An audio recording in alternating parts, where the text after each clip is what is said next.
नमस्कार, पद्मेश न्यूज में आपका स्वागत है। मैं हूं अर्चना मिश्रा। बुलेटिन की शुरुआत में सबसे पहले रुक करते हैं आज की हेडलाइंस पर।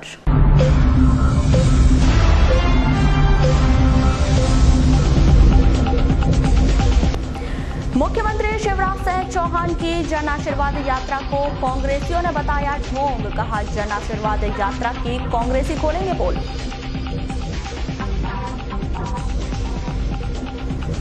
कम कीमत पर शराब बेचना पड़ा भारी। महावीर चौक की मदिरा दुकान सील। कलेक्टर के आदेश पर विभाग ने की कार्रवाई। कलेक्टर डीवी सिंह ने ली चुनाव स्टैंडिंग कमेटी की बैठक। राजनीतिक दलों के प्रतिनिधियों को दी जानकारी। नाबालिग लड़की को भगाकर ले जाने वाला युवक गिरफ्तार। जन सुनवाई में 130 लोगों ने लगाई फरियाद। और पर्यटन क्विज प्रतियोगिता में लाल बर्रा उत्कृष्ट विद्यालय की टीम रही विजेता। और अब समाचार विस्तार से। चुनावी वर्ष को देखते हुए मुख्यमंत्री शिवराज सिंह चौहान प्रदेश भर में जन आशीर्वाद यात्रा कर रहे हैं। मुख्यमंत्री श्री चौहान की यह यात्रा अगस्त माह के अंतिम सप्ताह में बालाघाट पहुंचने की तैयारी में है। मुख्यमंत्री शिवराज सिंह चौहान की इस यात्रा को जनता के पैसों की बर्बादी बताते हुए जिला कांग्रेस कमेटी के पोल खोलो अभियान चलाने का मन बनाया है, जिसकी जानकारी मंगलवार को आयोजित एक पत्रकार वार्ता में जिला कांग्रेस कमेटी के अध्यक्ष विश्वेश्वर भगत ने दी है। श्री भगत ने बताया कि मुख्यमंत्री शिवराज सिंह चौहान की जन आशीर्वाद यात्रा की पोल खोलने के लिए मध्य प्रदेश कांग्रेस कमेटी के जीतू पटवारी की एक जन यात्रा शहर पहुंचेगी, जिसमें जगह जगह जन सभाएं कर इस जन आशीर्वाद यात्रा की पोल खोली जाएगी। वहीं मामले के संदर्भ में की गई चर्चा के दौरान असंगठित कामगार कांग्रेस के जिला अध्यक्ष भूरू पटेल ने बताया कि मुख्यमंत्री द्वारा जन आशीर्वाद यात्रा का आयोजन कर लोगों को बेवकूफ बनाया जा रहा है।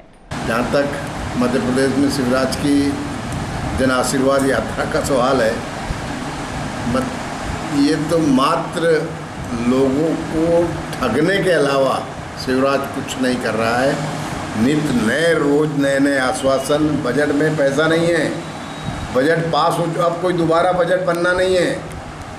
मध्य प्रदेश का बजट जो पास होना था हो गया, उसमें कहीं भी किसी भी तरह की घोषणाएं या युवाओं के लिए कोई पैसे यानी प्रावधान ऐसा कहीं नहीं है। ये लॉलीपॉप मात्र चुनावी लॉलीपॉप है। और इस बात की जो है इनकी पोल खोलने का काम हमारे प्रदेश के कार्यवाहक मध्य कांग्रेस कमेटी के अध्यक्ष जीतू पटवारी जी की यात्रा जो है वो आएगी, हमारे यहाँ भी आने वाली है। और हम लोग भी सीएम का जब भी यहाँ प्रोग्राम बनेगा उसके पहले भी हम सभाएं लेंगे जिले में, और उसके बाद में भी पोल खोलो अभियान के तहत सभाएं होगी। अब जो है मध्य प्रदेश की जनता पूरी तरह से मन बना चुकी है परिवर्तन की, और निश्चित रूप से मध्य प्रदेश में परिवर्तन होगा। कमलनाथ जी के नेतृत्व में, राहुल जी के निर्देशन में, जब से कमलनाथ जी ने कांग्रेस संगठन का पदभार ग्रहण किया है, इनके पैरों के नीचे की ज़मीन जो है वो खिसकना चालू हो गई है। कम कीमत में शराब की बिक्री किए जाने को लेकर महावीर चौक स्थित मदिरा दुकान को सील कर दिया गया है। कलेक्टर डीवी सिंह के आदेश पर आबकारी अधिकारी डीके भादे द्वारा मदिरा दुकान में सील बंद की यहां कार्रवाई की गई। प्राप्त जानकारी के अनुसार आबकारी विभाग को काफी दिनों से सूचना मिल रही थी कि उस मदिरा दुकान में तय कीमत से कम मूल्य पर शराब की बिक्री की जा रही है। शिकायत का संज्ञान लेते हुए आबकारी अधिकारी द्वारा डमी ग्राहक भेजकर आरोप की पुष्टि होते ही विभाग द्वारा कलेक्टर डीवी सिंह को एक जांच रिपोर्ट प्रतिवेदन भेजा गया था, जिस पर कार्रवाई करते हुए कलेक्टर डीवी सिंह ने 5 दिनों के लिए उक्त मदिरा दुकान को सील करने के निर्देश दिए हैं। मामले के संदर्भ में की गई चर्चा के दौरान आबकारी उप निरीक्षक डीके भादे ने अपने विचार कुछ इस प्रकार व्यक्त किए। विदेशी मदिरा दुकान महावीर चौक से शिकायतें आ रही थी कि वो जो शासन द्वारा निर्धारित दर है उससे कम कीमत पर विक्रय किया जा रहा है। उनकी प्राप्त शिकायत के आधार पर हमने 19 जुलाई को टेस्ट परचेस कराया। वहाँ से मैं स्वयं जाकर टेस्ट परचेस करवाया मैंने। तो हमने 100 पाइपर की बोतल का खरीदी करवाया। तो बोतल हमको 1000 रुपये में दिए हमने। जिसका निर्धारित मूल्य 1720 रुपये है। शासन के निर्धारित दर से कम विक्रय किए जाने पर इनका विभागीय प्रकरण कायम किया गया और प्रकरण को माननीय कलेक्टर महोदय के यहाँ प्रस्तुत किया गया। माननीय कलेक्टर महोदय द्वारा 30 जुलाई को इसका निर्णय दिया गया और कलेक्टर महोदय द्वारा आदेश दिया गया कि विदेशी मदिरा दुकान महावीर चौक का लाइसेंस उक्त प्रकरण में 5 दिन के लिए निलंबित किया जाता है और दिनांक 31 जुलाई से 4 अगस्त तक विदेशी मदिरा दुकान का लाइसेंस निलंबित किया गया। इसी कारण इसको सीलबंद किया गया। सर, क्या जुर्माना भी किया गया क्या? नहीं, इसमें जुर्माने का प्रावधान नहीं है। मैके पार्क के पास ग्राम खैरलांजी में एक 18 साल की लड़की की लाश घर के पास के कुएं से बरामद की गई। मृतिका ज्योति मर्सकोले अपने माता पिता की एक लौती बेटी थी।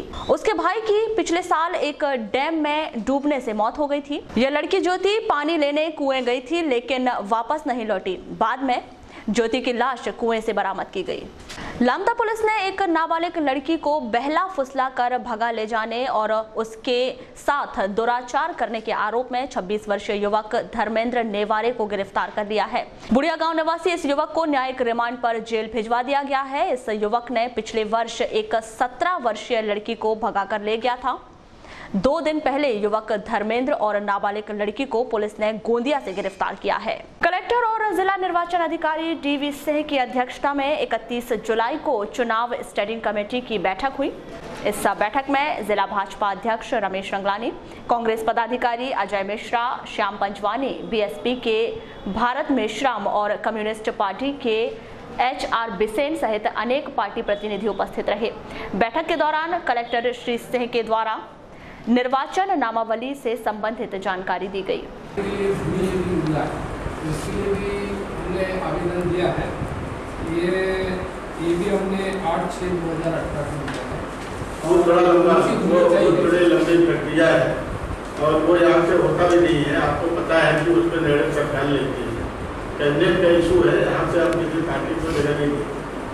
ठीक है, वो जांच पड़ताल करके तो पार्टी की भावना ऐसी है कि हरिजन सचिव को विलोपित किया जाए और उस जगह समता कमेटी का नाम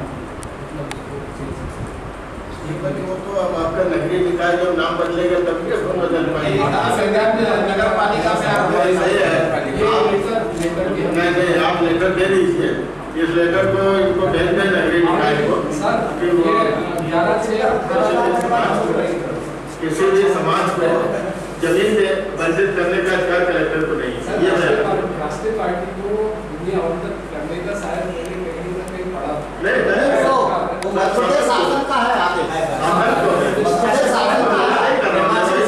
शासन को अधिकार कलेक्टर को नहीं है। 100/100 का भूमि आवंटन करने का उससे निकाल करके वो भी हम लोगों ने घर घर जाके BLO से सत्यापन कराया और कितने अपने अभी दिव्यांग वोटर लिस्ट में जुड़ गए हैं। 5000 के आसपास अभी अभियान चला के दिव्यांग लोगों को भी हम लोगों ने वोटर लिस्ट में जोड़ा है।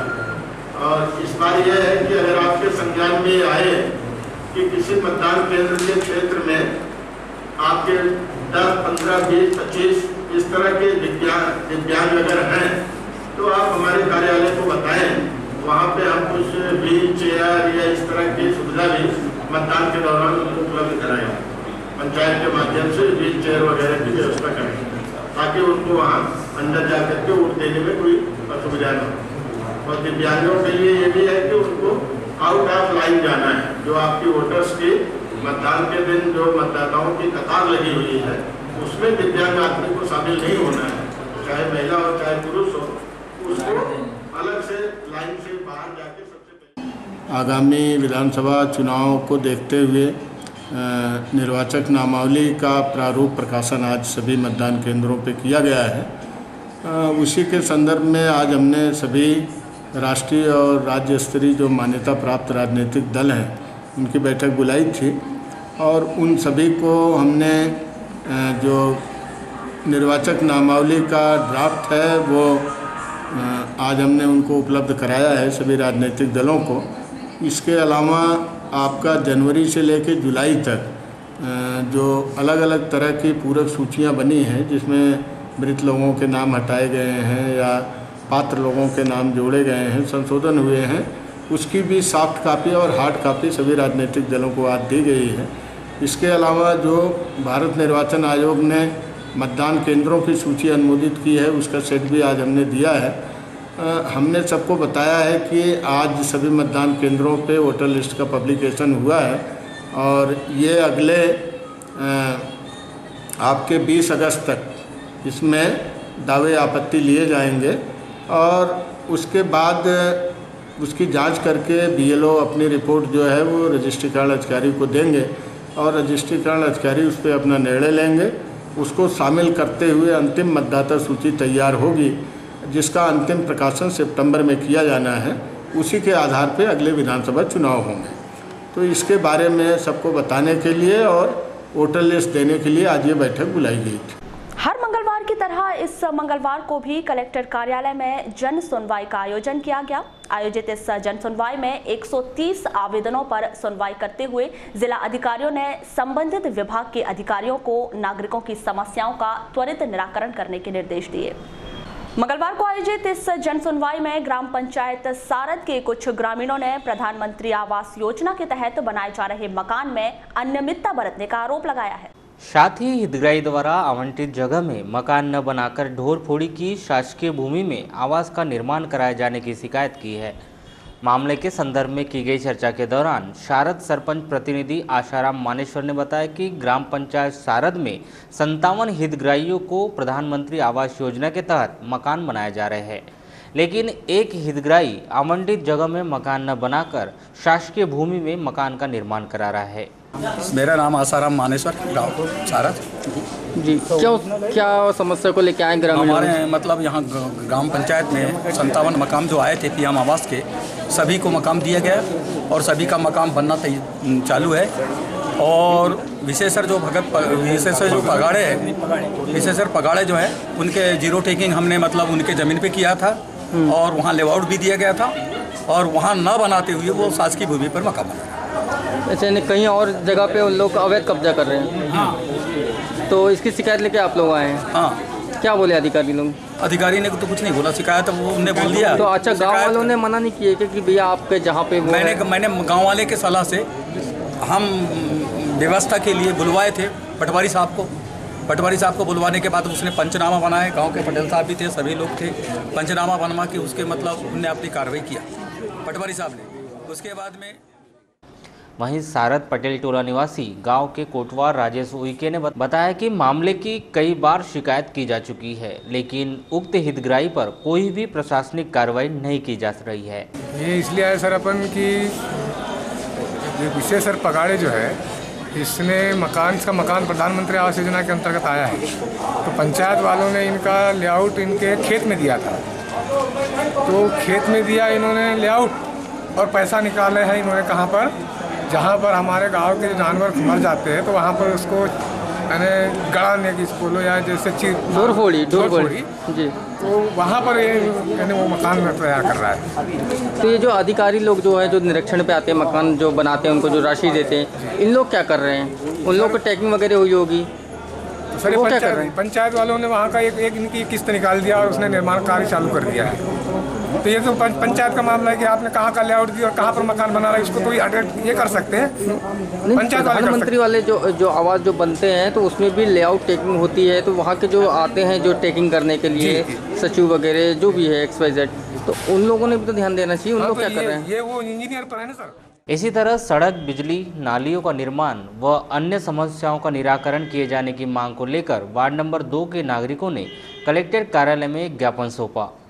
जन सुनवाई के माध्यम से सौंपे गए इस ज्ञापन में वार्ड वासियों ने 4 दिनों के भीतर मांग पूरी न होने पर उग्र आंदोलन करने और सार्वजनिक रूप से जल समाधि लेने की चेतावनी दी है। मामले के संदर्भ में की गई चर्चा के दौरान वार्ड नंबर 2 निवासी बसंत पिछोड़े ने बताया कि नगरपालिका द्वारा सभी प्रकार के टैक्स लिए जाते हैं, लेकिन नगर पालिका ने 20 वर्षों से वार्ड में कोई भी निर्माण कार्य नहीं कराया है। यहाँ कलेक्टर ऑफिस में जन सुनवाई के लिए पहुंचे भी हैं। कैसे आना हुआ था सर यहाँ पर? समस्या हमारी कि हम समस्त वार्डवासी 20 सालों से वार्ड नंबर 2 में रह रहे हैं और वर्तमान में वहाँ पर रोड की व्यवस्था नहीं है।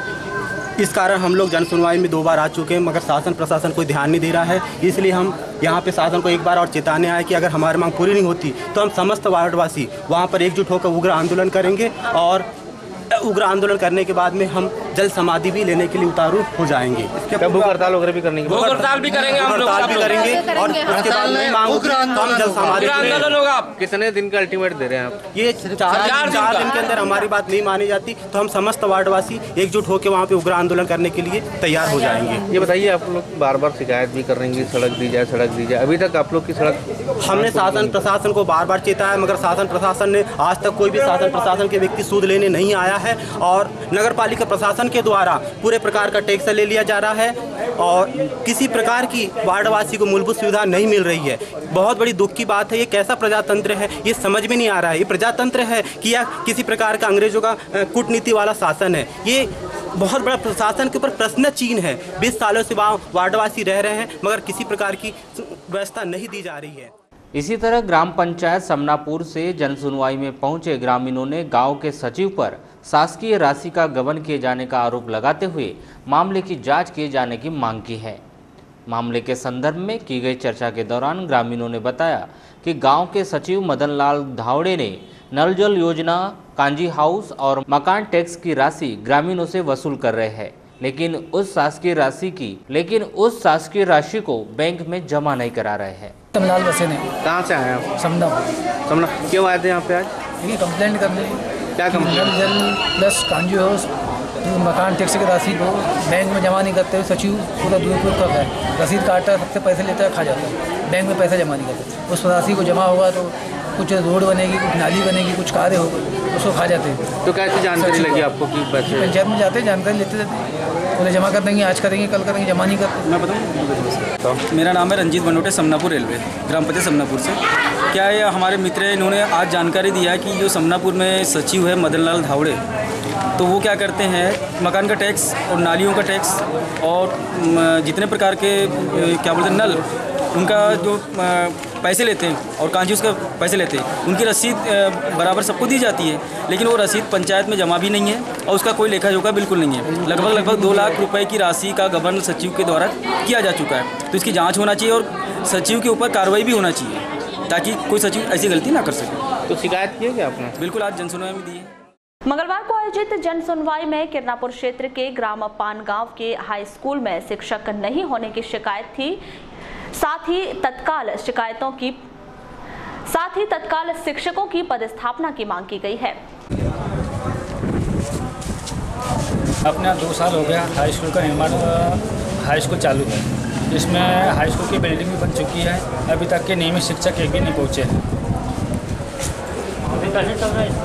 स्कूल अभी बस हो, अभी तक तो पढ़ाई भी नहीं होती। अभी लड़के बच्चे घूमते फिरते रहते हैं। कहाँ का मामले? वो किरनापुर पानगांव। तो शिक्षा है नहीं क्या वहाँ? शिक्षक नहीं है, तो अब अतिथि शिक्षक तो अभी चालू होने की प्रक्रिया है।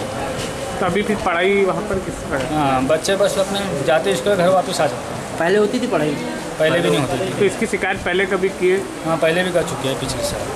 तब स्टार्ट ही नहीं हुआ पढ़ाई? नहीं, पिछले बार भी वैसा है। लास्ट में अतिथि शिक्षक भिजवाए, इसमें कई बच्चों का भविष्य खराब हो चुका है। करीबन 200 बच्चे में से 10-15 बच्चे पास हो चुके हैं उसमें। जन सुनवाई में किरनापुर क्षेत्र के ग्राम आमगांव निवासी दिव्यांग जितेंद्र पांचे ने रोजगार के लिए गुहार लगाई। इस युवक को विद्युत करंट लगने से उसके दोनों हाथ काटना पड़ा था। रोजगार की समस्या को लेकर आज मैं रोजगार शासन से रोजगार की मांग है मेरे को। क्यों रोजगार की मांग कर रहे हो आप? कैसी क्या घटना घटी थी आपके साथ में? सर, मेरे साथ में 10/9/15 को इलेक्ट्रिक करंट से दोनों यानी कि हाथ जल चुके थे, इससे कट यानी कि काटना पड़ा। इसलिए मैं यानी कि भाई भी मेरा मानसिक है, मैं भी दोनों हाथ कट चुके, मेरे असहाय हो चुके हैं। हम जीने का बहुत यानी कि जीना चाहता हूँ मैं, इसलिए मेरे को 2 वक्त की रोटी चाहिए और मेरे को रोजगार चाहिए। शासन से यही अनुरोध है मेरा। तो यहाँ पर क्या कहा गया आपसे? शासन यहाँ के अधिकारी बोल रहे हैं कि आपको रोजगार नहीं मिल सकता, इसमें यानी कि किसी भी एकदम से निकलेगी, इसमें आपका कुछ होगा नहीं तो नहीं होगा, ऐसा करके बोल रहे हैं। कम से कम इसी तरह राजीव सागर परियोजना तिरोड़ा के एक सेवानिवृत्त कर्मचारी लखनलाल उपवंशी ने ग्रेजुएटी पेंशन और बीमा राशि नहीं मिलने की शिकायत की। जी बताइए, आज जन सुनवाई में आए हैं, किन समस्याओं को लेकर आए? समस्या है, मैं 1917 अगस्त को रिटायरमेंट हो चुका हूँ। आज तक मुझे कोई क्लेम नहीं मिला, पेंशन नहीं मिली, ग्रेजुएटी नहीं मिली और कोई भी क्लेम नहीं मिला है। कौन से विभाग से रिटायर हुए? सिंचाई विभाग, राजीव सागर परियोजना तिरोड़ी। जी, इसलिए मैं यहाँ पे आया। तो आप किन मांगों को लेकर यहाँ पर आए? मांग मतलब मुझे ग्रेजुएटी, पेंशन, समूह बीमा वगैरह का कोई भी क्लेम नहीं मिला है। आपकी शिकायत की आपने कहाँ? कलेक्टर महोदय, जन सुनवाई। क्या क्या कहा गया वहाँ से? अभी तो केवल एप्लीकेशन। वहीं कर्नापुर क्षेत्र के ग्राम कांडी खुर्द के पंचों ने जन सुनवाई में पहुंचकर गांव में आंगनवाड़ी भवन की मांग की। हमारे ग्राम पंचायत कांडी खुर्द में सहायक सचिव और सरपंच, इनने आज तक किसी भी प्रकार के आय व्यय का ब्यौरा नहीं दिया और निर्माण कार्य जो करवाए गए उसके फर्जी बिल निकाल करके अतिरिक्त राशि का आहरण किया गया। मतलब विकास कार्य कोई भी नहीं हुआ है? तो शिकायत कहाँ की आपने? शिकायत की है अभी यहाँ जन सुनवाई। क्या चाहते हैं आप लोग? हम चाहते हैं कि हितग्राहियों को योजनाओं का लाभ मिले और निर्माण कार्य होना चाहिए। हमारे यहाँ आंगनवाड़ी भवन नहीं है, बच्चे छत के पेड़ के नीचे छोटे बच्चे पढ़ते हैं। बहुत दिनों से हम उनके प्रयासरत रहे पर अभी तक के आंगनवाड़ी भवन का निर्माण नहीं हुआ। और इसी क्षेत्र के ग्राम कोसमारा के पंचों ने सरपंच के खिलाफ अनियमितता की शिकायत करते हुए जांच की मांग की। मैं सुनील कुमार मड़ावी ग्राम पंचायत कोसमारा का पंच हूँ। वहाँ पर पंचायत एजेंसी द्वारा राशि का गबन किया गया और राशि को इधर उधर करके गबन कर मामला को दबाया जा रहा है। यहाँ जनपद पंचायत किन्नापुर को भी शिकायत किए थे, इसके पहले जिला पंचायत को भी शिकायत किए, किंतु आज तक हमारी शिकायत का जवाब नहीं मिला। इसीलिए अपन जन सुनवाई के माध्यम से जिला कलेक्टर कार्यालय आकर के हम निराकरण की। किस राशि का गबन किए लोगों ने? शौचालय है, ड्रीम ड्रेसेस है, आंगनवाड़ी, 4 भवन पुताई की राशि, ये सब 35 बिलों में आहरण कर इनने गबन किया। करीब कितनी राशि की गबन किया? लगभग 1 महीने में 35 बिलों का आहरण किया इनने और 7 लाख तकरीबन की राशि है। और कुछ ऐसे भी हैं बगैर प्रस्ताव, बगैर सूचना के निकाला गया। क्या नाम आपका? इसी जन सुनवाई में पति से प्रताड़ित एक महिला ने न्याय की गुहार लगाई है। यही तो बेचारी अभी घर चला ही, बताइए 50 रुपये रोज है। वर्षा हटवा। वर्षा जी बताइए, आज आप यहाँ जन सुनवाई में आई थी, किन समस्याओं को लेकर जन सुनवाई पहुँचे आप? सर जी वो क्या कहते हैं, मेरे पति ने मेरे को मारपीट करते हैं, दारू पानी पीते हैं और उसके लिए पैसे ला बोलते हैं। अपने दादा की 1 टुकड़ों की ज़मीन है उसको बेच कर ला बोलते हैं, उन पर कर्जा है। तो मेरे पापा ने जो दहेज में सामान दिए थे मेरे को, दीवान नाक नुक का, उसको भी बेच दिए उन लोग ने।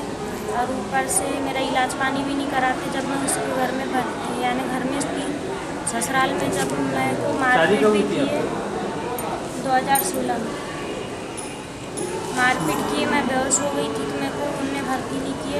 मेरे साइड वाली रेखा बाई ने की और मेरी बहन रीतू ने की। यहाँ बालाघाट में भर्ती रही मैं 4 दिन तक। क्या नाम है आपके पति का? देवचंद हटवाल। तो अभी फ़िलहाल में आपको किस प्रकार की समस्याएं आ रही है? हमारे पास कुछ खाने पीने नहीं है, हमारे यानी हम काम भी नहीं कर सकते।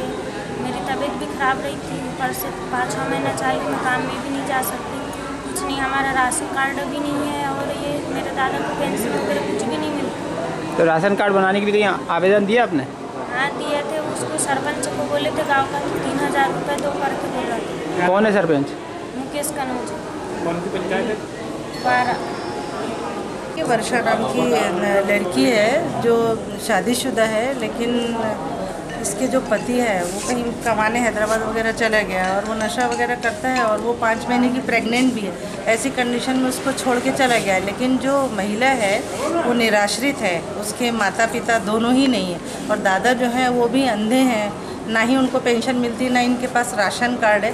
तो शासन योजनाएं तो बहुत अच्छी चलाती है, महिलाओं के लिए भी बहुत अच्छी योजनाएं चला रही है। योजनाओं का प्रचार प्रसार भी मैं समझती हूँ अगर जिम्मेदार अधिकारी नहीं करते हैं। यही वजह है कि आज लोगों में जागरूकता नहीं है, उस बच्ची को ये नहीं मालूम कि उसको कहाँ जाना चाहिए। तो कल हमारे पास ये इसका आवेदन आया, तो फिर हमने सोचा कि इसको क्यों ना वन स्टॉप सेंटर जो है, जिसको हम कहते हैं वन स्टॉप सखी, सखी मतलब ये एक सहेली होती है, तो महिला सशक्तिकरण विभाग के द्वारा संचालित है, जहाँ पे पुलिस के माध्यम से ऐसी निराश्रित जो महिलाएं आती हैं उनकी काउंसलिंग की जाती है और पुलिस के माध्यम से उनके केस। पक्की सड़क का निर्माण कराए जाने और सड़क को अतिक्रमण मुक्त किए जाने की मांग को लेकर वार्ड नंबर 4 कन्हारटोला निवासियों ने नगरपालिका में एक ज्ञापन सौंपा, जिसमें उन्होंने कन्हारटोला सड़क की दयनीय स्थिति का हवाला देते हुए जल्द से जल्द पक्की सड़क बनाए जाने की मांग की। साथ ही सड़क में वैकल्पिक व्यवस्था कर उसे चलने योग्य बनाने को कहा। पिछले से आप बोले थे कि काम हो रहा है, आए थे तो में अपने सब करा दिए थे, अब सरकार में काम भी नहीं दिया, आपको 3 रोड बनना है। डाउन वाली से तो जैसी गाड़ी ऐसी गई, हल्की सी भी डाउन हुई तो स्लिप मार देती है। छोटे वाले तो सब बड़े लोग।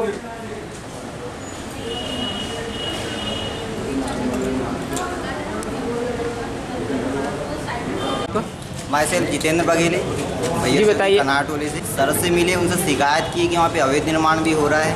तो अवैध निर्माण की कभी भिजाए हैं कुछ लोगों को, उन लोगों ने वहाँ पर कि उनका जो पट्टा पुट्टा है घर का वो सब सीमांकन कर देंगे उसका। और बाकी रोड की शिकायत की है तो उसके लिए बताएं कि वहाँ से तो सेक्शन हो चुका है, 3 महीने पहले से ही ऑर्डर दे दिए हैं ठेकेदारों को, पर उन लोगों ने काम नहीं किए अभी तक। तो अभी यहाँ पर अभी तो तुरंत के लिए तो सर ने तो क्या बोलते हैं कवेलू का चूरा डलवाने का आश्वासन अभी दिए हैं हम लोग को, और कुछ दिन बाद तो बोले हैं कि सीसी रोड का भी निर्माण स्टार्ट हो जाएगा। इस पूरे मामले के संदर्भ में की गई चर्चा के दौरान नगरपालिका अध्यक्ष अनिल धुआरे ने बताया कि रोड को निर्माण के लिए टेंडर जारी किया जा चुका है, लेकिन ठेकेदार द्वारा सड़क निर्माण का कार्य नहीं किया गया है। वार्डवासियों की इस समस्या को देखते हुए मार्ग में कवेलू का चूरा डलवाकर वैकल्पिक व्यवस्था करा दी जाएगी। देखिए कन्हारटोला में रोडों की बड़ी दिक्कत थी, हमने टेंडर कर दिया वहाँ के 2 रोडों का, जिन्होंने ठेकेदारों ने काम तो ले गए लेकिन काम चालू नहीं करे। इस तरह इन्हें बहुत परेशानी और दिक्कत हो रही है। अब इसका सॉल्यूशन यही निकाले कि अभी हम कवेली का चूरा डाल करके आने जाने की व्यवस्था को बनवा देते हैं, जब तक रोड नहीं बनेगी, जब तक वैकल्पिक व्यवस्था हम यहाँ पे बना दे रहे हैं। सबसे जल्दी हो सकता है आज ही से बना दे रहे हैं, हम आज ही से डाल करके उस रोड को खोल कर दें। जिला कांग्रेस कमेटी अध्यक्ष विश्वेश्वर भगत और असंगठित कामगार कांग्रेस के जिला अध्यक्ष भूरू पटेल के नेतृत्व में मंगलवार को असंगठित कामगार कांग्रेस की जिला कार्यकारिणी का गठन किया गया, जिसमें कामगारों की विभिन्न समस्याओं का संज्ञान लेने के लिए 2 उपाध्यक्ष, 2 सचिव, 6 महामंत्री और 6 महासचिव सहित एक क्षेत्रीय प्रवक्ता की नियुक्ति की गई है। असंगठित कामगार कांग्रेस के गठन व जिला कार्यकारिणी की घोषणा किए जाने के संदर्भ में की गई चर्चा के दौरान कांग्रेस कमेटी के जिला अध्यक्ष विश्वेश्वर भगत ने बताया कि इस कार्यकारिणी की घोषणा में सभी वर्गों का ध्यान रखा गया है, जो असंगठित कामगारों के हक की लड़ाई लड़ने का काम करेंगे। असंगठित कामगार कांग्रेस जिले के हमारे अध्यक्ष भूरू पटेल साहब आज जो है पूरी जिला कांग्रेस कमेटी, जिला असंगठित कामगार कांग्रेस की कार्यकारिणी का जो है नियुक्ति की घोषणा हो रही है और इसमें सभी वर्गों का ध्यान रखा गया है, अच्छे काम करने वाले वर्कर का ध्यान रखा गया है, क्योंकि समाज का ये 1/3 हिस्सा जो है इस असंगठित कामगार कांग्रेस के मैंने अधीनस्थ आता है। काम बहुत बड़ा है और उन वर्गों को पूरी सुविधाओं का लाभ मिले, उनके लिए संघर्ष करें, उनकी लड़ाई लड़ने का काम ये हमारा असंगठित कामगार कांग्रेस करेगा। अभी इसके बाद हमारे अध्यक्ष जी पूरे विकास खंडों के पूरे ब्लॉक के भी अध्यक्षों का गठन करना है और वो प्रक्रिया जारी है। जैसे ही पूर्ण होगी वो भी आपको वो दिखाएंगे। वहीं असंगठित कामगार कांग्रेस के जिला अध्यक्ष भूरू पटेल ने बताया कि वर्तमान समय में 17 सदस्यों की नियुक्ति जिला कार्यकारिणी में की गई है और आगामी 15 अगस्त तक ग्रामीण व ब्लॉक स्तर में भी पदाधिकारियों व सदस्यों की नियुक्ति कर दी जाएगी। आज बालाघाट जिले की असंगठित कामगार कांग्रेस कमेटी का हम लोग को आज जिले की कार्यकारिणी का घोषणा करना था। जैसे कि इसके पहले हम लोगों ने सभी जिले के हमारे पदाधिकारियों को हमने बुलाए थे और हमने आप मीडिया के लोगों को तारीख दिए थे कि हम मतलब जुलाई के लास्ट में हम लोग जिले की कार्यकारिणी की घोषणा करेंगे। तो आज 21 तारीख को हम जिले की कार्यकारिणी की घोषणा करने जा रहे हैं, जिसमें उपाध्यक्ष 2, महामंत्री 6, महासचिव 6 और सचिव 2 और क्षेत्रीय प्रवक्ता 1। ये असंगठित कामगार का ये पहला हमारी लिस्ट जारी कर रहे हैं जिले की हम। इसके बाद ब्लॉकों की हम लोग की तैयारी चालू है, क्योंकि ब्लॉकों की घोषणा करना है। तो 15 तारीख के पहले हम ब्लॉक की घोषणा कर देंगे, ब्लॉक अध्यक्षों की। कितने सदस्य बनाए गए अभी तो घोषणा जो कर रहे हैं? अभी हम लोग ने यहाँ पर 17 कुल सदस्य बनाए हैं, जिसमें बताया मैंने कि उपाध्यक्ष 2 हैं, महामंत्री 6 हैं, महासचिव 6 हैं, सचिव 2 हैं, क्षेत्रीय प्रवक्ता 1 है। इनको जिम्मेदारी ये बना पद पे बैठाला गया है, इनको क्या क्या जिम्मेदारी सौंपी गई है? इन लोगों को, सभी लोगों को जो जिम्मेदारी सौंपी गई है, जो जैसे उपाध्यक्ष हैं, सचिव हैं, महासचिव हैं, प्रवक्ता है, कि पूरे ज़िले में जो काम, अपने ज़िले में जो लोग हैं, जहाँ बेरोजगारी है, जहाँ युवा लोग रोजगार काम कर रहे हैं, उन लोगों को परेशानी क्या है, सही समय पे वेतन मिल रहा है कि नहीं, ठेकेदार अगर के पास काम करे तो वो सही तरीके से उनको मतलब क्रियान्वयन कर रहा है कि नहीं कर रहा है। ये सारी जवाबदारी जो पूरे ज़िले में संगठन को जो है ज़िले के उनको सौंपी गई है कि जहाँ जहाँ जो परेशानी हमारे को उस परेशानी से अवगत कराए, जहाँ जो समस्या उसको अवगत कराए और ज़्यादा से ज़्यादा कामगार लोगों को अपने से जोड़ने का प्रयास करें। नगर के MLB स्कूल में 31 जुलाई को पर्यटन क्विज प्रतियोगिता का आयोजन किया गया। जिला पंचायत की मुख्य कार्यपालन अधिकारी श्रीमती मंजूषा राय, नोडल अधिकारी विकास रघुवंशी, प्राचार्य RK लटारे और AK उपाध्याय की प्रमुख उपस्थिति में हुए इस क्विज प्रतियोगिता में जिले के 172 स्कूलों की टीमों ने हिस्सा लिया। इस क्विज प्रतियोगिता में पहले स्थान पर उत्कृष्ट विद्यालय लालबर्रा, दूसरे स्थान पर MCS स्कूल बालाघाट और तीसरे स्थान पर शासकीय उच्चतर माध्यमिक विद्यालय मवेरी के छात्र रहे। इन तीनों टीमों को पर्यटन विकास निगम की ओर से टूर पैकेज दिया जाएगा। बालाघाट आ जाएं। ये 6वें नंबर की टीम है। 5वें नंबर पे जो रहे हैं इनको कुल 55 नंबर मिले हैं। ये है government higher secondary excellence school Lalbarra.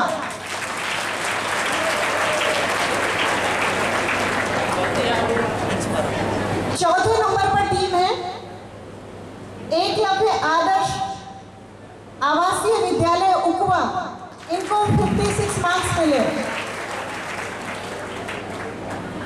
तीसरे नंबर पे जो टीम है वो है गवर्नमेंट हायर सेकेंडरी स्कूल मनेरी, इनको कुल 57 मार्क्स मिले। दूसरे नंबर पर जो टीम आई है वो है government higher secondary excellence school Kirnapur, इनको कुल 62 मार्क्स मिले हैं। और नंबर 1 टीम जो रिटन एग्जाम में रही है वो है, कोई गैस कर सकता है? 63 मार्क्स के साथ में ये है Shri Dadabadi Jain higher secondary school Balaghat. Madhya Pradesh tourism board द्वारा इस विद्यालय में आज एक लिखित परीक्षा आयोजित की गई थी। हमारे सम्मानीय कलेक्टर साहब के निर्देशन में लगभग 173 विद्यालय दर्ज थे और इनमें 151 विद्यालय की विद्यार्थियों की टीम ने लिखित परीक्षा में भाग लिया था और ये परीक्षा सवेरे 10 बजे से लेकर के 12 बजे तक संपन्न हुई और जिसमें से कुल 6 टीम का चयन किया गया है और वो 6 टीम सर्वोच्च अंक प्राप्त करके अभी आयोजित होने वाली क्विज प्रतियोगिता में वो भाग लेंगे। सर, ये क्विज आयोजित करने के पीछे उद्देश्य क्या है? बच्चों को पर्यटन के प्रति बढ़ावा देना, उनमें जागृति लाना, ताकि वो बच्चे अपने परिवार में, समाज में, गांव में इसका प्रचार प्रसार कर सकें कि जो हमारी भारतीय संस्कृति की जो धरोहर हैं इसके बारे में जन समुदाय जान सके। नूतन कला निकेतन, होटल मिड टाउन और ऑर्केस्ट्रा सारेगामापा बालाघाट के संयुक्त तत्वाधान में 31 जुलाई को संगीत निशा का आयोजन किया गया। जिला सहकारी केंद्रीय बैंक के महाप्रबंधक PS धनवाल, निकेतन के अध्यक्ष रूप बनवाले और अन्य गणमान्य नागरिकों की उपस्थिति में आयोजित इस संगीत निशा में मोहम्मद रफी, मुकेश और किशोर कुमार के गाए सदाबहार गीतों की प्रस्तुतियां दी गई।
वैसे तो बहुत ही ऐसा माहौल है कि इसमें जो महान हिंदी सिनेमा जगत के पार्श्व गायक हैं मोहम्मद रफ़ी साहब, मुकेश जी और किशोर कुमार, उनकी पुण्य तिथि का पर उनका पुण्य स्मरण करने का दिन है।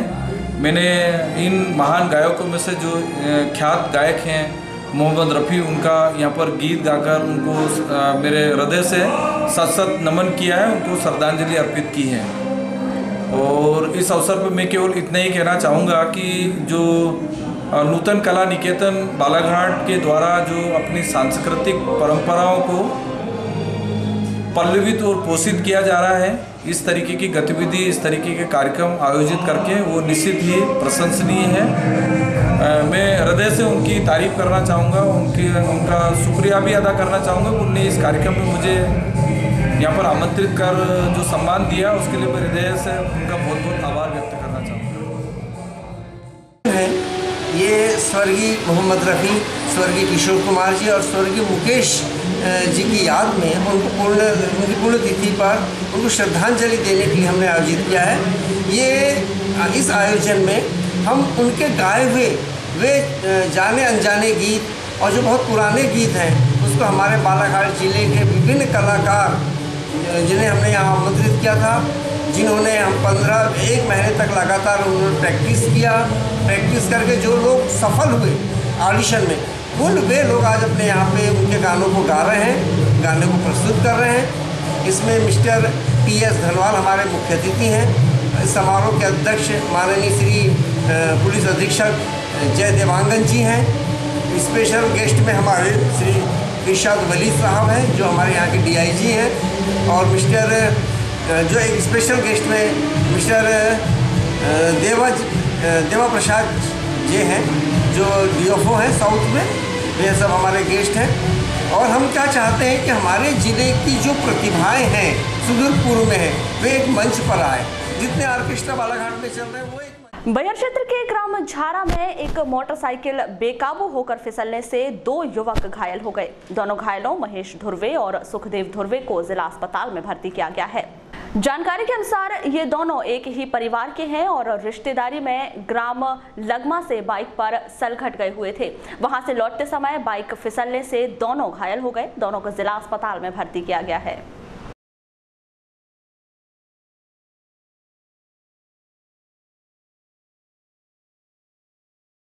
विश्व प्रकृति दिवस के अवसर पर एशिया की सबसे बड़ी प्री स्कूल श्रृंखला किड्जी कटंगी के बच्चों ने स्कूल परिसर में वृक्षारोपण कर प्रकृति दिवस मनाया। साथ ही इन नन्हे मुन्ने बच्चों ने जनपद कार्यालय पहुंचकर वहां के मुख्य कार्यपालन अधिकारी वीपी श्रीवास्तव, भारतीय स्टेट बैंक शाखा के प्रबंधक सहित अन्य अधिकारियों को पौधे भेंट किए।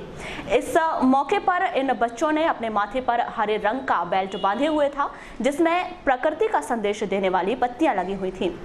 जिला पंचायत सदस्य श्रीमती केसर बेसेन के सानिध्य में कटंगी के नगरपालिका सामुदायिक भवन में महिला कांग्रेस की ब्लॉक स्तरीय बैठक का आयोजन किया गया, जिसमें प्रदेश कांग्रेस कार्यकारी अध्यक्ष तविंदर गुजराल, महिला कांग्रेस की राष्ट्रीय सदस्य श्रीमती अंजू जायसवाल सहित अन्य पदाधिकारियों ने पार्टी के राष्ट्रीय अध्यक्ष राहुल गांधी की टीम में महिलाओं को जोड़ने, महिलाओं के लिए चलाए जा रहे अभियान शक्ति नंबर से जुड़ने व आगामी चुनाव को लेकर तैयारी करने आदि की जानकारी दी। ये समझाइए महिलाओं को, कहाँ महिला सुरक्षित है, कानून व्यवस्था कहाँ है आपकी।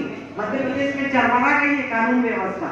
तो हमें हमारे बूथ को कवर करना है। यदि हम अपने बूथ पे महिलाओं को कांग्रेस वोट डलवा चुके, यदि जीता गए तो हर बूथ से महिला कांग्रेस को वोट डलेगा और कांग्रेस विजयी।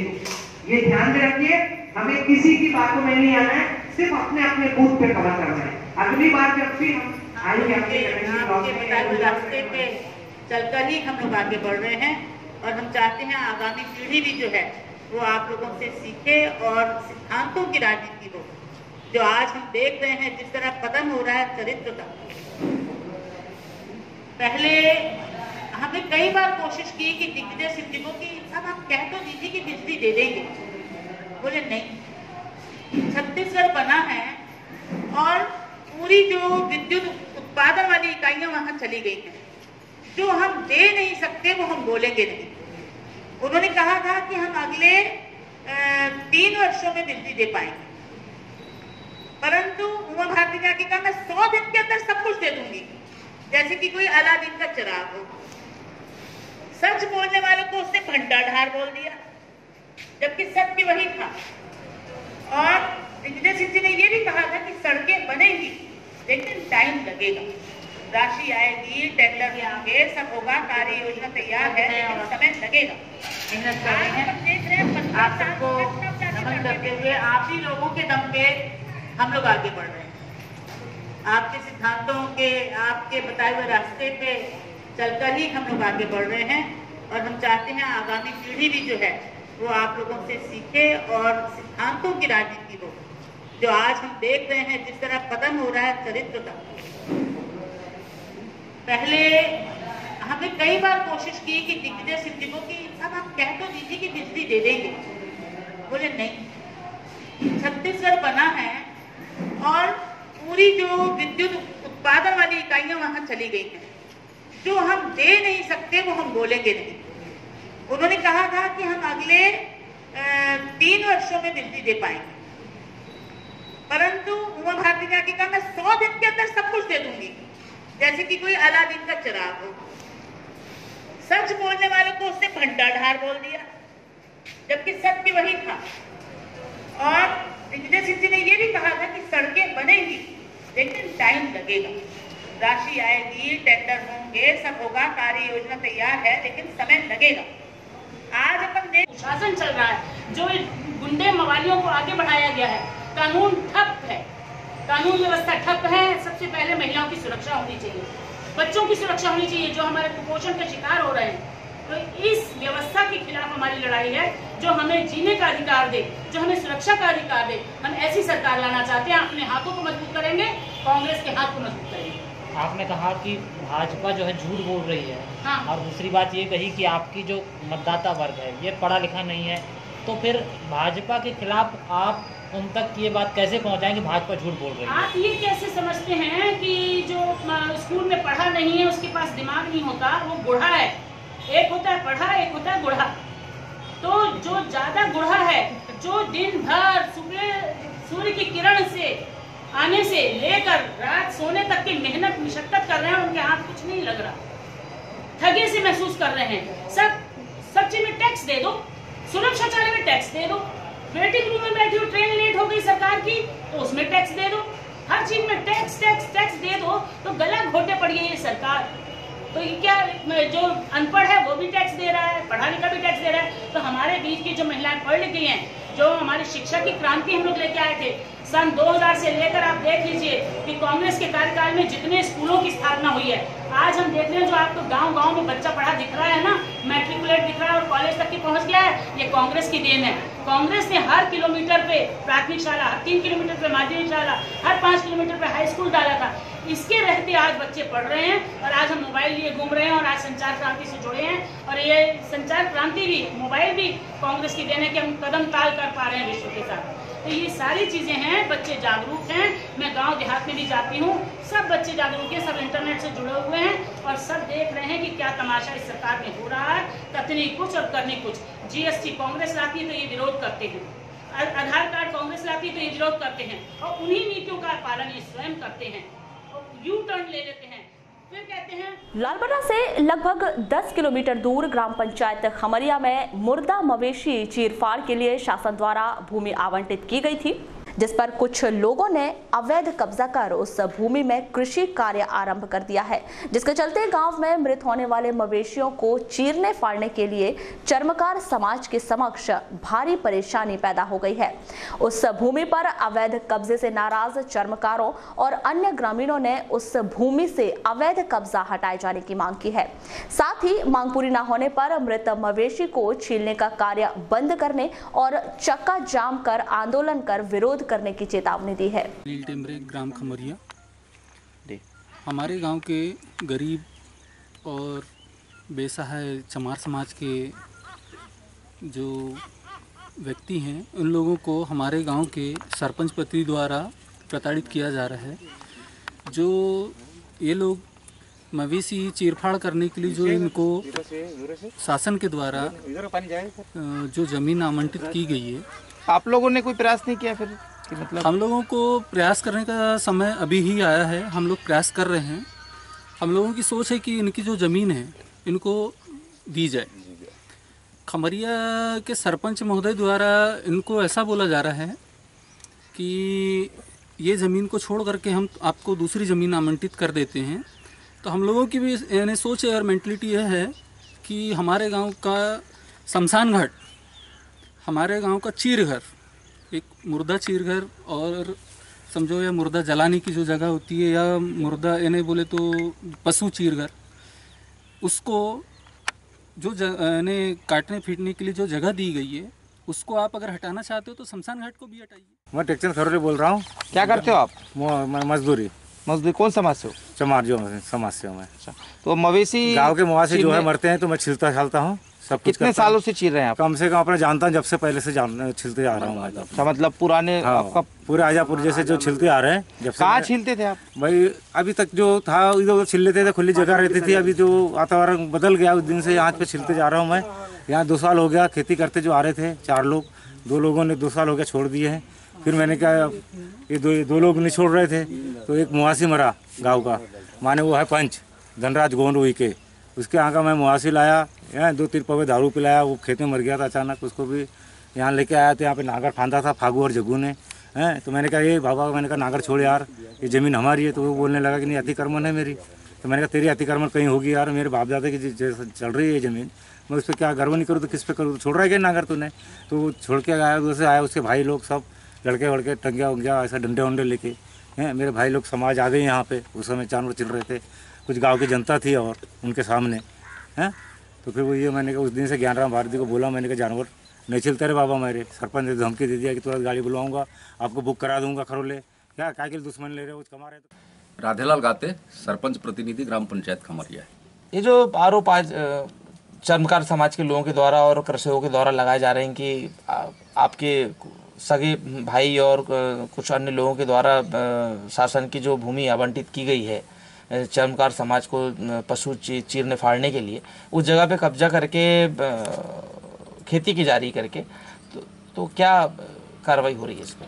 इस पर जो है सर, ये क्या है, लगभग जो है 25 वर्ष पहले जो है ये 3-4 लोगों ने वहाँ पर कब्जा कर रखा है और वो ज़मीन जो है घास मध्य में थी। किसी को नहीं मालूम था कि वहाँ पर ढोरफोड़ी है या कुछ है, खाली जगह थी। इन लोगों ने अतिक्रमण करके जो है मतलब खेती कर रहे हैं। और उसके बाद जो है मतलब जब शिकायत हुई तो माननीय तहसीलदार महोदय के माध्यम से उनके ऊपर जो है 3-4 बार जो है जुर्माना भी लगाया गया है। नहीं, पर जैसे अब ये पंचायत की भी जवाबदारी बनती है कि चर्मकार समाज के लोगों को जो जगह है वो दिलवाई जाए।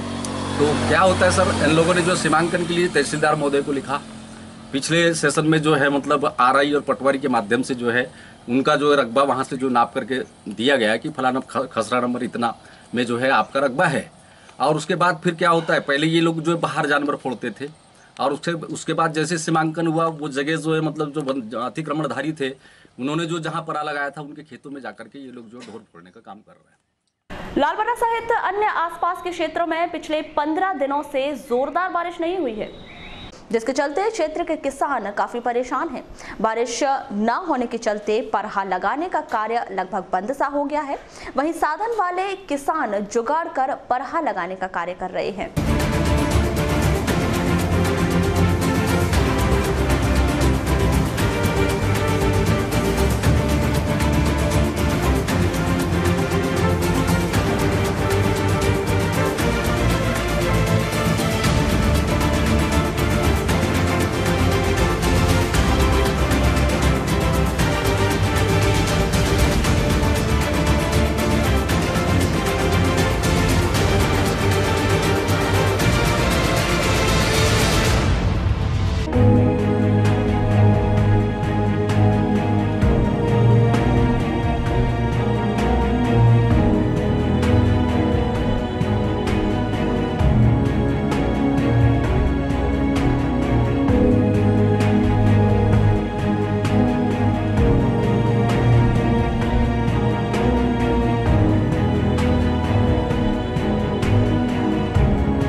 आपका नाम? उमेश पंचे सर। कहाँ रहते हो? पनवेरी। तो अभी परहा कहाँ के पानी से लगा रहे? ये दूसरे की मोटर से पानी दे रहे। तो बारिश के पानी से नहीं लग पा रहा परहा? नहीं लग पा रहा। कब से नहीं हुई बारिश अभी? तो हो गया महीना भर लगभग होने लगी। तो नहर का साधन है यहाँ? है ना साधन। तो नहर का पानी नहीं मिल पा रहा है? नहीं मिल पा रहा। तालाब में पानी क्या स्थिति? तालाब में 7 या 8 फीट हुए बोल रहे पानी, तो उस वजह से नहीं आ पा रहा है। हाँ। तब इधर कितने रकबे में भी परहा लगभग नहीं लग पाया हुआ? फिर भी 6-7 एकड़ है इधर साइड में, रोड के साइड में। तो क्या समस्याएं आ रही? पानी की समस्या। नहर चालू होना चाहिए। आप नहर चालू होना चाहिए। नहर चालू हो जाएंगे तो सबको मिल जाएंगे, सब परहे लग जाएंगे। सबको लग जाएंगे।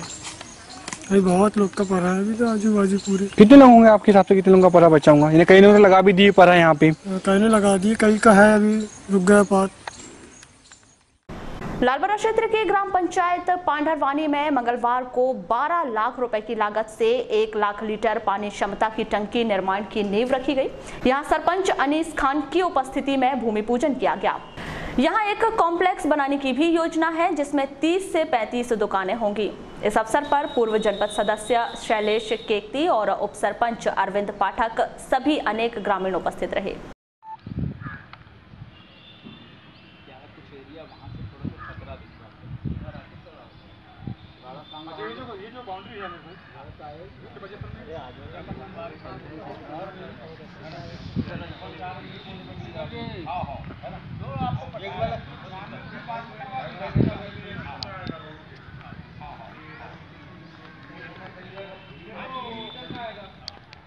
कॉलम हमारा 3 मीटर यहाँ पे आ जाएगा। कॉलम ये जगह छूट जाएगी, नीचे प्लेटफार्म आएगा यहाँ पे।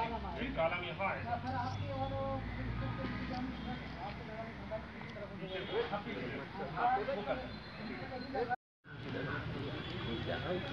फोटो ले रहे सर, पंचायत द्वारा कौन सा कार्य किया जा रहा है आज? यहाँ पर जो है लालबर्रा नगर मुख्यालय में पानी की कुछ मोहल्लों में समस्या को देखते हुए यहाँ की पानी की टंकी सैंक्शन हुई है। 1 लाख 1000 लीटर की यहाँ पानी की टंकी बनना है। जिसके लिए पहले हमने जो जगह चयन किए थे उससे अच्छी जगह यहाँ पर चयन की गई है आज स्थानीय रेस्ट हाउस के बाजू में, क्योंकि ये मेन सड़क से लगा हुआ है। यहाँ पर जो 1 लाख लीटर का पानी की जो टंकी बनेगी, इससे लालबर्रा नगर वासियों को पूरा पानी मिलेगा। इसके अलावा जो बाकी जो जगह है, हमने प्रस्ताव में ऐसा लिया है कि जो बाकी जो जगह, इसमें लगभग हमारी 30-35 दुकानें नीचे बनेंगी जो मेन सड़क के किनारे रहेगी, और 30-35 दुकानें हमारी ऊपर भी बन सकती हैं।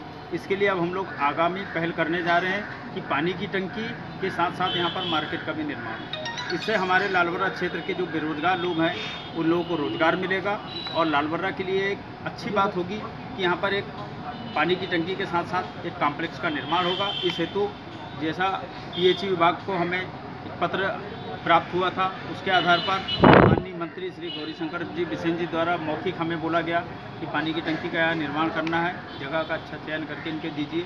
उनके आधार पर हमने जगह चयन करके आज PHE विभाग को दी। क्या है, हमारी पंचायत में 25/7/2018 को प्रस्ताव पास हुआ कि यहाँ पे पेयजल लालबर्रा के लिए व्यवस्था के लिए 20x20 की जगह प्रस्ताव पास हुआ, और बाकी जो जगह बच रही है उसमें पंचायत द्वारा कॉम्प्लेक्स का निर्माण कराया। कितनी लागत से बन रही है ये टंकी?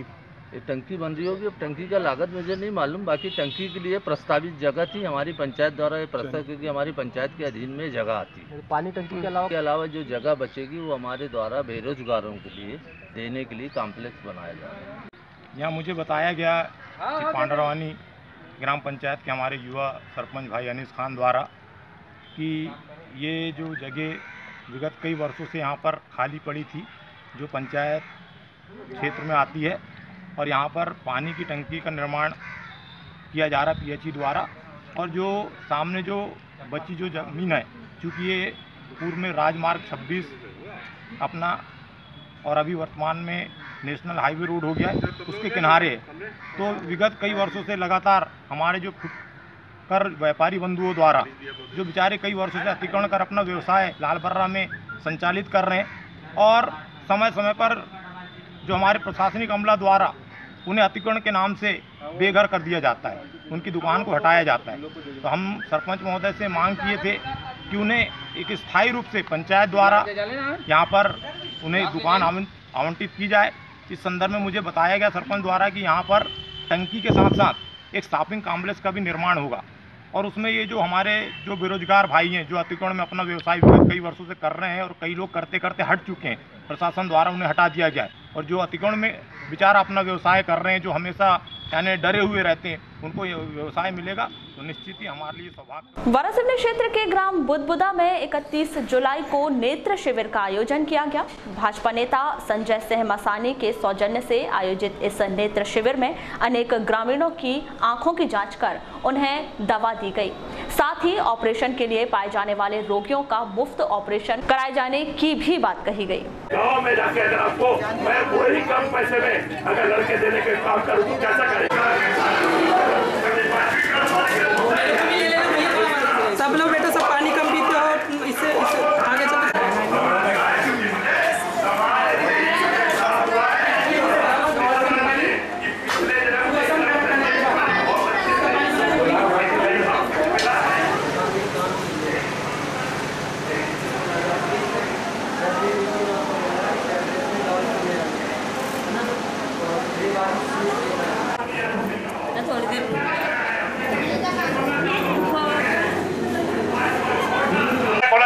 युवा बच्चों को प्रेरणा का एक स्रोत देने लायक होना चाहिए। मैंने काम किया और आज सामाजिक रूप से जमीन से जुड़ के भी उसके मन में तो आती है, माता पिता को भी लगता है कि इतना सब कुछ किया, एक अदद नौकरी नहीं मिल पाई, उसके लिए भी मैंने पर्ची इनकी पर्ची बनवाना है। इसके लिए है कि भाई वास्तव में हमारे बुजुर्ग हैं जितने भी आंखोंहीन हैं, इनको बड़ी बड़ी उपलब्धता दी जाए, इसके लिए हम ये साथ में आते हैं। और इस प्रकार हर गाँव में मैं भी जाऊँगा और सबको सजेशन। ग्रामीणों में उत्साह है, बहुत उत्साह है। नेत्र शिविर लगा है और जैसा कि बच्चों को भी यहाँ पे लाया गया था, अपने स्कूल से हमने बच्चों को आँखों की जांच कराने के लाया। यहाँ हमने देखा कि आदरणीय संजय भैया द्वारा जो शिविर है वो बुजुर्गों के लिए भी लगा है और संजय सिंह जी समाज की सेवा में इस तरह जुड़े हुए हैं। मैं उनको इस पुनीत कार्य के लिए अपनी ओर से, अपनी शाला की ओर से हार्दिक बधाई देता हूँ, हार्दिक शुभकामनाएं देता हूँ। आपकी शाला से कितने बच्चों का चेकअप कराया गया? 17 बच्चे जो है हमने स्कूल में चेक किया था, जिनको कमज़ोर दिखता है या आँखों में पानी आता है, उन्हीं बच्चों को यहाँ लेकर आना था, उन्हीं बच्चों को हमने लेकर आया, जिसमें से एक बच्ची को चश्मा के लिए। वारासिवनी में भी लिपिक वर्ग की हड़ताल जारी है। इन लिपिकों द्वारा वेतन विसंगति दूर कर रमेश चंद्र शर्मा कमेटी की रिपोर्ट लागू करने की मांग की है।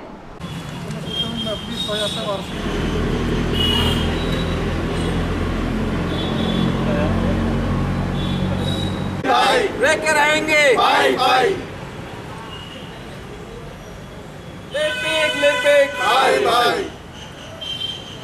किस मांगों को लेकर आप लोग यहाँ बैठे हैं?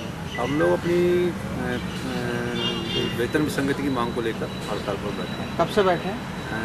23 तारीख से। तो आज 21 तारीख को 8 दिन हो गए आपके हड़ताल को, तो सरकार की तरफ से कोई ऐसा रिस्पॉन्स मिला है आप लोग को?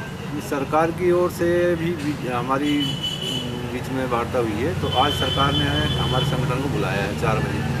उसमें बातें होंगी, अब क्या बातें होती हैं। जैसे वेतन विसंगति कितने वर्षों से आप लोग परहेज? वेतन विसंगति वर्ष 1984 से है हम लोग। 84 जी, काफ़ी लंबे समय से। जी। तो सरकार क्यों ध्यान नहीं दे रही इस ओर? अब ये तो सरकार बता पाएगी, हम क्या बताएं। आपने पूर्व में भी आंदोलन किए होंगे। जी। तो क्या आश्वासन मिला था? आश्वासन तो हम लोगों का ये वेतन विसंगति के संबंध में सरकार ने एक रमेश चंद्र शर्मा समिति का गठन की थी। उस समिति ने हमारे संगठन के पक्ष में, लिपिक संगठन के पक्ष में एक रिपोर्ट दी है। वो रिपोर्ट लागू करवाने के लिए ये हड़ताल। तो ये लिपिक जो हड़ताल हो रही है सभी विभागों के लिपिक हैं या फिर आप ही राजस्व? सभी विभागों के लिपिक। सभी विभागों के। जैसे कल 1 तारीख अगस्त है और वेतन निकलना है शासकीय कर्मचारियों को, तो किस तरह से कार्य प्रभावित हो रहे हैं? अब वेतन नहीं होगा। वेतन नहीं होगा तो आगामी क्या रणनीति रहेगी आप लोगों की? रणनीति यही आगामी अब जो भी संगठन की ओर से बनेगी रणनीति। वारासिवनी में आम आदमी पार्टी के कार्यकर्ताओं ने तहसील कार्यालय में 6 सूत्रीय मांगों का ज्ञापन सौंपा। मुख्यमंत्री के नाम संबोधित ज्ञापन में किसानों का कर्ज माफ करने सहित अनेक मांगे की गई हैं।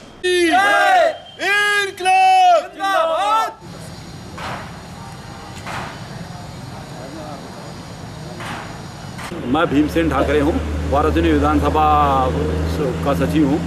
जो मांगे आपने सौंपे और जिसमें रेत को लेकर सौंपे, तो किस तरह से परेशानियाँ हो रही है वर्तमान में? रेत में क्या है, 14 नवंबर को सरकार ने मध्य प्रदेश के जितने रेत घाट थे सब वही को निरस्त कर दिया। निरस्त करने के बाद ठेकेदारों ने ये बोला कि भाई हमने 2 वर्ष पहले जो लीज हमने ली है और हमारा अभी निरस्त कर दी, तो हमने जो डंप किया हुआ उसको बेचने की हमें अनुमति दे। तो सरकार विभाग द्वारा उनको यही रॉयल्टी प्रदान की गई। परंतु इन लोगों के 14 नवंबर 2016 को जब निरस्त हुआ तो आज अगस्त आ गया, यानी जुलाई समाप्त होने जा रहा है, अगस्त प्रारंभ हो रहा है 2018। अब तक उनके रेत घाटों के डंप खत्म नहीं हुई है।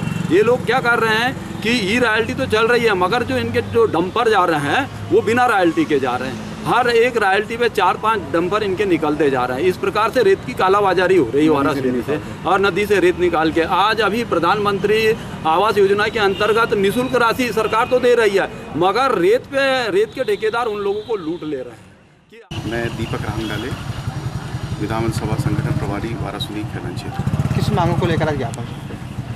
वर्तमान में प्रधानमंत्री आवास योजना के अंतर्गत निःशुल्क मकान बनाए जा रहे हैं प्रधानमंत्री के द्वारा, लेकिन वर्तमान में जो रेत का मूल्यांकन है यहाँ के स्थानीय ठेकेदारों द्वारा जो डंप किया गया है, तो हमारी ये मांग है कि जो समस्त हितग्राही लोग हैं उनको निःशुल्क रेत प्रदान की जाए। और दूसरी बात कि शहरी क्षेत्र में जो 2.5 लाख रुपए के मकान के लिए दिया जा रहा है, तो उसी प्रकार ग्रामीण अंचलों में भी 2.5 लाख रुपए की राशि प्रदान की जाए, समानांतर रखा जाए, उसमें किसी प्रकार का भेदभाव न किया जाए। दूसरी हमारी मांग है कि मुख्यमंत्री आवास योजना के अंतर्गत इसके पहले जो है आवास ऋण प्रदान किया गया था, क्योंकि प्रधानमंत्री आवास योजना जो है पूर्णतः निःशुल्क होने के कारण, तो इसीलिए इसी तरह मुख्यमंत्री आवास योजना में किसी जो भी ऋण लिया गया था वो मुख्यमंत्री से हम निवेदन करते हैं कि वो माफ़ किया जाए। चौथी मांग हमारी इसमें ये है, मछुआरों को जो है 15 जून से लेकर 15 अगस्त तक प्रतिबंध रहता है मत्स्य साकेट पर। उस दौरान उनकी रोजी रोटी और उनके पारिवारिक भरण पोषण की जो समस्या रहती है, तो इसलिए जो है मुख्यमंत्री से के नाम से हमने निवेदन किया है कि उनको एक राहत राशि प्रदान की जाए। बुलेटिन के अंत में एक बार फिर नजर डालते हैं आज की हेडलाइंस पर।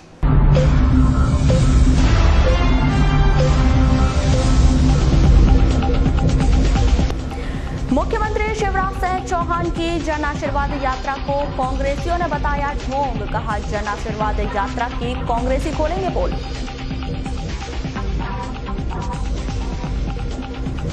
कम कीमत पर शराब बेचना पड़ा भारी। महावीर चौक की मदिरा दुकान सील। कलेक्टर के आदेश पर विभाग ने की कार्रवाई। कलेक्टर डीवी सिंह ने ली चुनाव स्टेयरिंग कमेटी की बैठक। राजनीतिक दलों के प्रतिनिधियों को दी जानकारी। नाबालिग लड़की को भगाकर ले जाने वाला युवक गिरफ्तार। जन सुनवाई में 130 लोगों ने लगाई फरियाद। और पर्यटन क्विज प्रतियोगिता में लाल बर्रा उत्कृष्ट विद्यालय की टीम रही विजेता। तो ये थी अभी तक की खास खबरें। अगले न्यूज बुलेटिन के साथ फिर मुलाकात होगी, तब तक के लिए नमस्कार।